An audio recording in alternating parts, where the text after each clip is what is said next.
ಕೂಡ ಆಸೀನರಾಗಬೇಕಾಗಿ ವಿನಂತಿ ಮಾಡ್ತದ. ಇದೀಗ ಕಾರ್ಯಕ್ರಮಕ್ಕೆ ಆಗಮಿಸಿದ ಸಂದರ್ಭದಲ್ಲಿ ಕೂಡ ಪ್ರೀತಿಯ ಸ್ವಾಗತವನ್ನು ಕೋರಬೇಕಾಗಿ ನಾನು ರಾಜರಾಜೇಶ್ವರಿ ನಗರ ವಲಯ ಆಯುಕ್ತರಾದಂತಹ ಶ್ರೀಯುತ ಸುರಳ್ಕರ್ ವಿಕಾಸ್ ಕಿಶೋರ್ ಅವರನ್ನ ಪ್ರೀತಿಯಿಂದ ಬರಮಾಡ್ತಾ ಇದ್ದೇನೆ.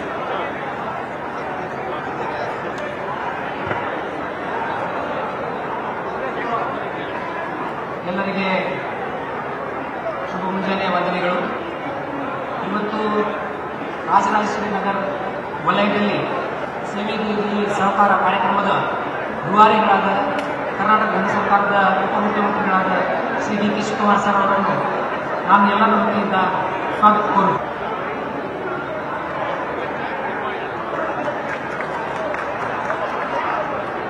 ಅದೇ ರೀತಿ ಇವತ್ತಿನ ಈ ಕಾರ್ಯಕ್ರಮದ ಅಧ್ಯಕ್ಷತೆಯನ್ನು ವಹಿಸಿರತಕ್ಕಂಥ ರಾಜರಾಜೇಶ್ವರಿ ನಗರ ವಿಧಾನಸಭಾ ಕ್ಷೇತ್ರದ ಶಾಸಕರಾದ ಮತ್ತು ಕರ್ನಾಟಕ ಸರ್ಕಾರದ ಮಾಜಿ ಸಚಿವರಾದ ಶ್ರೀ ಮಂಜುನಾಥ ಸರ್ ಅವರನ್ನು ಕೂಡ ನಾನು ಸ್ವಾಗತ ಕೋರುತ್ತೇನೆ.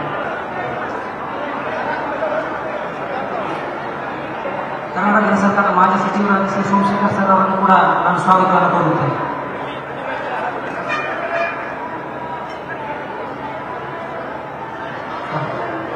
ಸೆಂಟ್ರ್ ಮೈಕ್ ಆನ್ ಮಾಡಿ ಸರ್. Center mic.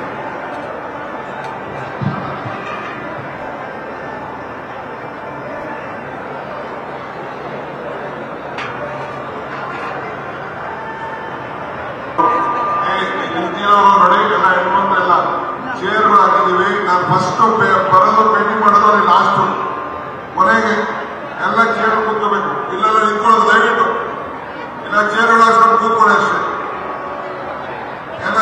ಇಲ್ಲಿ ಸೇರಿರ್ತಕ್ಕಂಥ ಎಲ್ಲ ರಾಜರಾಜೇಶ್ವರಿ ನಗರ ವಲಯದ ಮೀಡಿಯಾ ಮಾಧ್ಯಮದವರಿಗೆ, ಎಲ್ಲ ಅಧಿಕಾರಿ ಸಹೋದ್ಯೋಗಿಗಳಿಗೆ ಸ್ವಾಗತ ಅಂತ ಎಲ್ಲ ಪ್ರಶ್ನೆಗಳಿಗೆ ಪರಿಹಾರ ಸಿಗಲಿ ಅಂತ ಶುಭವನ್ನು ಹಾರೈಸುತ್ತಾ ನನ್ನ ಸ್ವಾಗತ ಭಾಷಣ ಮುಕ್ತಾಯಗೊಳಿಸುತ್ತೇನೆ. ಧನ್ಯವಾದಗಳು. ಮತ್ತೊಮ್ಮೆ ಚಪ್ಪಾಳೆ ಮೂಲಕ ಧನ್ಯವಾದಗಳನ್ನ ತಿಳಿಸ್ತಾ, ಉದ್ಘಾಟನೆಯನ್ನು ನಿರ್ವಹಿಸಿಕೊಂಡಂತಹ ಎಲ್ಲ ಗಣ್ಯರಿಗೆ ಧನ್ಯವಾದಗಳನ್ನ ತಿಳಿಸ್ತಾ, ಇದೀಗ ಆರಂಭದಲ್ಲಿ ನಮ್ಮನ್ನ ಉದ್ದೇಶಿಸಿ ಮಾತನಾಡಬೇಕಾಗಿ ವಿನಂತಿ ಮಾಡ್ತಾ ಇದ್ದೀನಿ. ಬೆಂಗಳೂರು ಗ್ರಾಮಾಂತರ ಲೋಕಸಭಾ ಕ್ಷೇತ್ರದ ಮಾನ್ಯ ಸಂಸದರಾದಂತಹ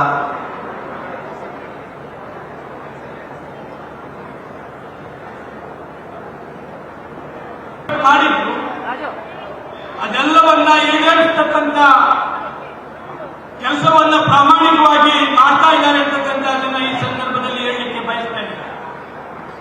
ಇವತ್ತು ಯಶವಂತಪುರ ಮತ್ತೆ ರಾಜರಾಜೇಶ್ವರಿ ನಗರ ಕ್ಷೇತ್ರದ ಕುಂದುಕೊರತೆಗಳನ್ನ ಹೇಳ್ತಕ್ಕಂಥ ಒಂದು ಸುವರ್ಣ ಅವಕಾಶವನ್ನ ಒದಗಿಸಿಕೊಟ್ಟಿದ್ದಾರೆ.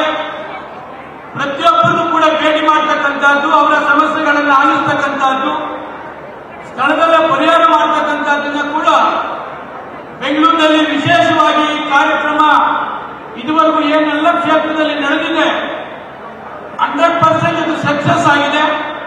ಯಾರು ಮನವಿಯನ್ನ ಕೊಟ್ಟಿದ್ದಾರೆ ಆ ಮನವಿ ಕೆಲಸ ಆಗ್ತಾ ಇದೆ ಅಂತಕ್ಕಂಥದಕ್ಕೆ ನಮಗೆ ರಿಪ್ಲೈ ಕೂಡ ಬರ್ತಾ ಇದೆ ಅಂತಕ್ಕಂಥದ್ದನ್ನು ಕೂಡ ಎಲ್ಲ ವಿಧಾನಸಭಾ ಕ್ಷೇತ್ರ ಮಂತ್ರಿಗಳಿಗೆ ನಾನು ಮನವಿಯನ್ನು ಮಾಡಿದ್ದೆ.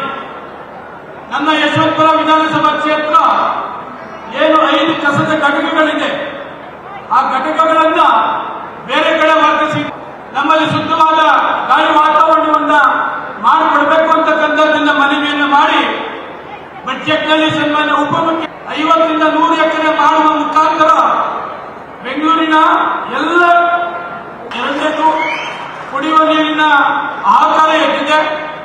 ಇಷ್ಟು ಹೊತ್ತಿಗೆ ಏನು ಈ ಫಾರೆಸ್ಟ್ ತಕರಾರು ಮಾಡಿದ್ರು, ತಕರಾರು ಆ BWSSP ಫಾರೆಸ್ಟ್ ಅಧಿಕಾರಿಗಳಿಗೆ ಹಿಂಜರಿಕೆಯಿಂದಾಗಿ ಅದು ಸಾಧ್ಯವಾಗಿರಲಿಲ್ಲ. ಸನ್ಮಾನ್ಯ DK ಸುರೇಶ್ ರವರ ಸತತ ಪ್ರಯತ್ನ, ಒಂದು ಕಮಿಟ್ಮೆಂಟ್, ಆ ಫಾರೆಸ್ಟ್ ನಲ್ಲಿ ಅದು ಈಸಿಯಾಗಿ ಕೆಲಸ ಕಂಪ್ಲೀಟ್ ಆಗ್ತದೆ. ಇವತ್ತು ನಿಮ್ಮಗಳನ್ನ ಭೇಟಿ ಮಾಡಿ ನಿಮ್ಮಗಳ ಹತ್ರ ಮಾತನಾಡಿದಾಗ ನಿಜವಾಗ್ಲೂ ಏನು ಸಮಸ್ಯೆ ಇದೆ ಅಂತಕ್ಕಂಥದ್ದು ಅರ್ಥ ಆಗ್ತದೆ ಅಂತ ಹೇಳಿ ಇವತ್ತು ಮಾನ್ಯ ಉಪಮುಖ್ಯಮಂತ್ರಿಗಳು ಈ ಒಂದು ಬಾಗಿಲು ವಿನಂತು ಸರ್ಕಾರ ಅಂತಕ್ಕಂಥ ಯೋಜನೆಯನ್ನ ಇಲ್ಲಿ ಮಾಡ್ತಾ ಇದ್ದಾರೆ. ಸೊ ಈಗಾಗಲೇ ತಾವೆಲ್ಲರೂ ಕೂಡ ಬಹಳಷ್ಟು ಜನ ಈ ಭಾಗದಿಂದ 2 ವಿಧಾನಸಭಾ ಕ್ಷೇತ್ರದಿಂದ ಬೇರೆ ಬೇರೆ ಕಡೆಯಿಂದ ಎಲ್ಲ ಇಲ್ಲಿ ಬಂದಿದ್ದಾರೆ. ನನಗೆ ಕೇಳಿದ್ರು ಎಲ್ಲಿ ಮಾಡಬೇಕು ಈ ಕಾರ್ಯಕ್ರಮ ಅಂತ ಹೇಳಿ.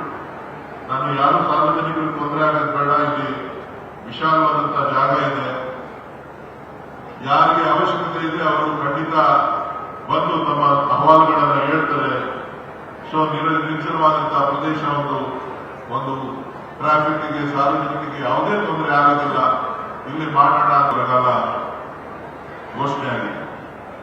ಬೆಂಗಳೂರಿಗೂ ಕೂಡ ಕುಡಿಯುವ ನೀರಿನ ಸಮಸ್ಯೆ ಸಾಕಷ್ಟು ಎದ್ದು ಕಾಣಿಸ್ತಾ ಇದೆ. ಎಲ್ಲ ಆಟದ ಮೈದಾನ ಮಾಡಿಬಿಟ್ಟಿದ್ದಾರೆ, ಯಾರ್ಯಾರು ಏನೇನು ಬೇಕೋ ಎಲ್ಲವನ್ನೂ ಕೂಡ ಮಾಡಿಬಿಟ್ಟಿದ್ದಾರೆ. ಸುಮಾರು ಸಾವಿರಾರು ಬೋರ್ವೆಲ್ಗಳಿವೆ, ಒಂದು ಎರಡಲ್ಲ. ಈಗ ನಮ್ಮ ತ್ಯಾಗಭಾರತಿ ಇರ್ಬೋದು, ರಾಜರಾಜೇಶ್ವರಿ ಇರ್ಬೋದು, ನಗರ ಇರ್ಬೋದು, ಆ ಭಾಗದಲ್ಲಿ ಇರ್ಬೋದು, ಈ ಕಡೆ ಯಶವಂತಪುರ ಭಾಗದಲ್ಲಿ ಇರ್ಬೋದು, ಎಲ್ಲೂ ಕೂಡ ಕೆರೆಗಳು ಮತ್ತು ಯಶವಂತಪುರದಿಂದ ಹಿಡಿದು ಕನ್ನಡಿಗರ ಮೆಚ್ಚಿನ ನಿಮ್ಮ ನ್ಯೂಸ್ 18 ಕನ್ನಡ ಈಗ ವಾಟ್ಸ್ಆಪ್ನಲ್ಲಿಯೂ ಲಭ್ಯ. ಕರ್ನಾಟಕ ಮತ್ತು ದೇಶ ವಿದೇಶದ 360 ಡಿಗ್ರಿ ಸುದ್ದಿ ವಿವರವನ್ನ ನೀವು ನಿಮ್ಮ ಕೈ ಬೆರಳುಗಳಲ್ಲಿಯೇ ಪಡೆಯೋದಿಕ್ಕೆ ಈ QR ಕೋಡ್ ಅನ್ನ ಸ್ಕ್ಯಾನ್ ಮಾಡಿ. ನಮ್ಮ ಚಾನೆಲ್ ಅನ್ನ ಫಾಲೋ ಮಾಡಿ, ನೋಟಿಫಿಕೇಶನ್ ಆನ್ ಮಾಡಿ.